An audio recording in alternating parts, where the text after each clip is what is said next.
नमस्कार, श्री स्वामी समर्थ. आजच्या व्हिडिओमध्ये मी तुम्हाला गव्हाची कुरडई ची संपूर्ण रेसिपी आज तुम्हाला स्टेप बाय स्टेप मी सांगणार आहेत आणि अगदी पांढरशुभ्र कुरडई कशी तयार होईल याबद्दलही तुम्हाला काही टिप्स देणार आहे. तर त्यासाठी माझा व्हिडिओ हा संपूर्ण बघा आणि व्हिडिओ सबस्क्राईब करा आणि लाईक जरूर करा. तर सर्वात प्रथम मी कुरडया करण्यासाठी मी गहू घेतलेले आहे. तर गहू बघा मी पूर्ण स्वच्छ निवडून घेतलेला गहू आहे आणि तो 3 किलोचे मी इथे कुरडया करणार आहे. तर मी बरणीच्या मापाने 3 बरण्या हे कुरडईसाठी गहू घेतलेले आहे बघा.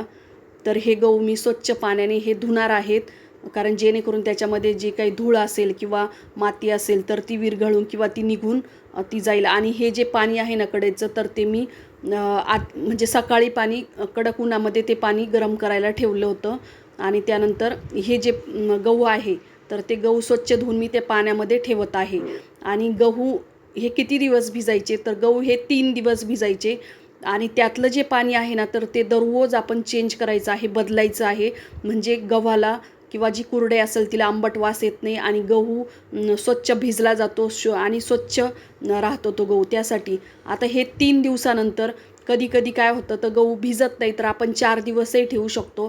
तर आपण तो व्यवस्थित बघून घ्यायचा आहे. ज्या दिवशी भिजत घातला त्या दिवसापासून तर 3 दिवसपर्यंत आपण तो असा दाबून बघायचा आहे. जर दाबला त्यातून चीक निघाला तर तिसऱ्या दिवशी दळायचं. जर नाही चीक निघाला, थोडा कडक वाटला, तर आपण चौथ्या दिवशी तो दळायचा आहे. परंतु त्यातलं पाणी हे दररोज आपण चेंज करायचं आहे, म्हणजे आंबट घाण वास येत नाही कुरडईला. तर हे मी स्वच्छ करून घेतले. त्यानंतर हे सर्वही मिक्सरला बारीक करून घेतलेले आहे. हे बघा मिक्सरला बारीक केल्यानंतर मी ते एक पातेलं घेतलं आहे. त्या पातेल्यात पाणी घेतलं, जेणेकरून मी सगळंही बारीक केलेलं जे गहू असेल तर ते गहू यामध्ये मी टाकणार आहेत. आणि सर्वात महत्त्वाची टिप्स म्हणजे जर कुरडई जर आपली पांढरी शुभ्र जर व्हायची असेल तर तुम्ही आपण जे गहू बारीक केल्यानंतर जे पिळून घेतो तर ते रात्रभर आपण ते पाणी तसंच ठेवतो. तर तसं न करता आपण ज्यावेळेस पिळून घेतो, चीक करायला ठेवतो, त्यावेळेस दर 4 तासांनी आपण त्यातलं पाणी हे चेंज जर केलं, नवीन पाणी थंड पाणी जर टाकलं, तर आपली गव्हाची कुरडई ही एकदम छान पांढरी शुभ्र आणि खुसखुशीत होत असते. ही टिप्स तुम्ही नेहमी लक्षात ठेवा. तर मी हा चीक पूर्णपणे त्या गव्हामधून पूर्णपणे काढलेला आहे आणि ते पिळून घेत आहे. जितकं पिळलं जाईल तितक्या प्रमाणात मी पिळत आहे. सगळे मी ते मिक्स करून त्यातला पूर्ण चीक काढून घेतलेला आहे.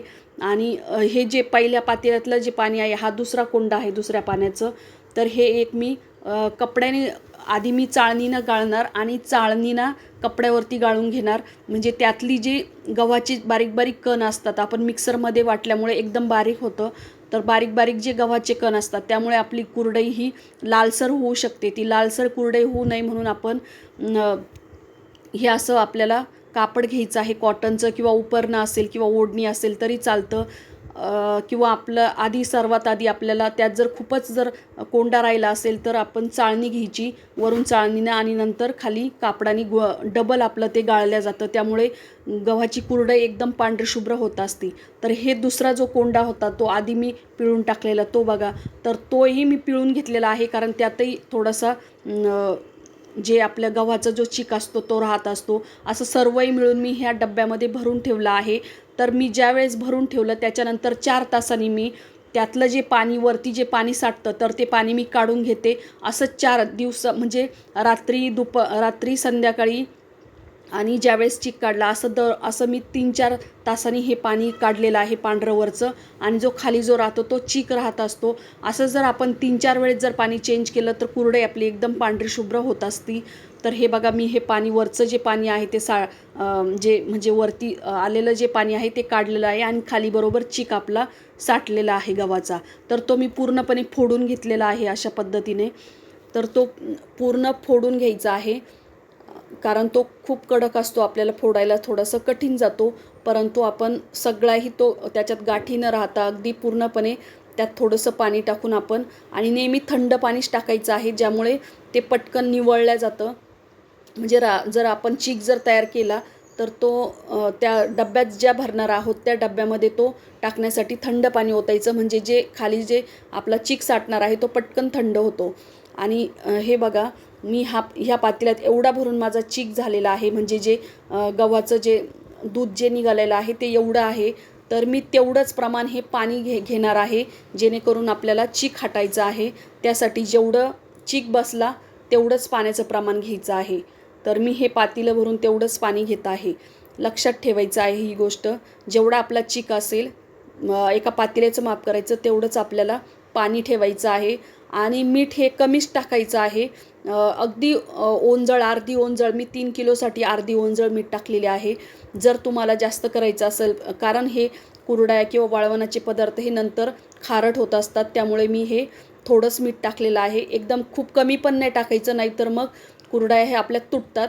तर मी हे गरम करायला एकदम छान खळखळीत याला उकळी येऊ द्यायची आहे. त्यानंतर मीठ टाकायचं.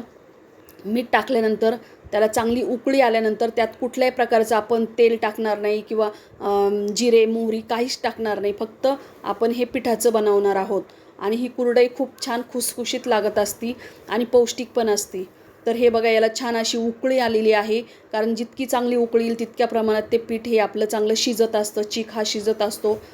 तर हे अशा पद्धतीने मी ह्या दांड्याने तो चीक असं एक जणांनी टाकायचं आणि दुसऱ्या जणांनी असं खिशी घेत राहायची, म्हणजे त्यामध्ये गुठळ्या होत नाही किंवा तो चीक असा करपत नाही खाली आणि छान होतो. जितकं तुम्ही तो चीक शिजवाल तितक्या प्रमाणात तोच आपल्या कुरडया चांगल्या घट्ट होतात. तर हे असं पूर्णपणे हटून मी जवळजवळ अर्धा तास मंद आचेवरती गॅसवरती ठेवलं होतं, जेणेकरून आपण सारखं त्याला हलवत खालचं वर आणि वरचं खाली करत राहायचं, ज्यामुळे आपला चीक चांगला शिजतो. जर चांगला चीक शिजला हे कशावरून ओळखायचं, तर तो एकदम थोडासा असा काचेसारखा दिसायला लागेल, तर त्याच्यावरून समजायचं की हा चीक आपला हा छान शिजलेला आहे. किंवा आपण चाटू जर मध्ये ठेवला किंवा ते उलातनं जर मध्ये ठेवलं तर ते तसंच जर उभं राहिलं तर समजायचं आपला चीक झालेला आहे. किंवा त्यातून खालून अशा बुडबुडे निघायला सुरुवात होतात, त्यातूनच आपण समजायचं की हा चीक चांगला झालेला आहे. आणि जर त्यातून अशी हवा बाहेर नाही निघाली किंवा जर रेलत असेल, आणि खूप पातळ पण करायचं नाही आणि खूप घट्टही करायचं नाही, मीडियम ठेवायचं. जर खूप पातळ केला तर तो कुठेही कुरडई पसरती, आणि जर खूप घट्ट केला तर ती आपला जो सोऱ्या आहे त्यातून तो जी तार आहे त्या तारेतून निघत नाही. त्यामुळे आपण नेहमी मीडियम करायचं आहे. तर हे बघा, अशा पद्धतीने माझा हा चीक पूर्णपणे शिजलेला आहे. मी तो त्या सोऱ्यामध्ये भरत आहे आणि भरल्यानंतर मी त्याच्या कुरडया टाकत आहे वरती. उन्हामध्ये, कडक उन्हामध्ये वाळवायला ठेवत आहे मी त्या. आणि खूप इझिली पटकन, आणि हे प्रोसेस आहे ना गरम गरमच आपण करायची आहे, जेणेकरून गरम केल्यामुळे पटकन ते तार खाली येण्यास मदत होत असते आणि आपलं पटपट होत असतं. तर हे बघा, अशा गोल गरगरीत मी ह्या कुरडया करून घेतलेला आहे. आणि अगदी माझा जो चीक आहे ना तो एकदम पांढरा शुभ्र आणि एकदम परफेक्ट झालेला आहे. आणि कुरडई खूप छान झालेली आहे, टेस्टला पण खूप छान आहे. हे बघा, अशी मी गोल गरगरीत 2.5 ते 3 वेळे आपल्याला घ्यायची आहे यासाठी. तर हे मी सगळंही कुरडया ह्या अशाच हाताने बनवून घेतलेल्या आहे. आणि कडक उन्हामुळे माझ्या त्या 1 दिवसातच पूर्ण त्या कुरडया सुकलेल्या आहे. मला दुसऱ्या दिवशी ऊन देण्याची गरज पडलेली नाही. तर इतक्यात त्या छान आपल्या, आणि माझी तार ही जी कुरडईची तार आहे ती एकदम पातळ होती, त्यामुळे त्या कुरडया सहजपणे पटकन वाळून गेल्या. तर अशा पद्धतीने मी सर्व ही कुरडया ह्या करून घेतल्या. त्यानंतर छान उन्हात वाळत घातल्या. उन्हात वाळत घातल्यानंतर हे बघा, तुम्ही बघू शकतात की आपल्या ह्या कुरडया बघा किती छान पांढऱ्या शुभ्र आणि एकदम बारीक तारेच्या, आणि एकदम अशा छान अशा दिसायला काचेसारख्या आपल्या दिसत आहे. त्यासाठी मी जी सांगितलेली ट्रिक्स आहे ती तुम्ही नक्कीच यूज करा. आता मी ही कुरडई तुम्हाला तळून दाखवते. बघा, इतकी छान फुलते आणि पटकन हात तळल्यानंतर त्या कुरडईला जर हात लावला तर लगेच ती पटकन तुटते. इतकी छान खुसखुशीत ही कुरडई आपली झालेली आहे. ही रेसिपी तुम्ही नक्कीच ट्राय करा आणि मी जे सांगितलेली आहे ती ट्रिक्स पण तुम्ही वापरा. बघा, तुमची कुरडई खूप छान होईल. जे नवशिके असेल किंवा नवीन असतात त्यांनाही खूप छान सोप्या पद्धतीत सांगितलेली आहे.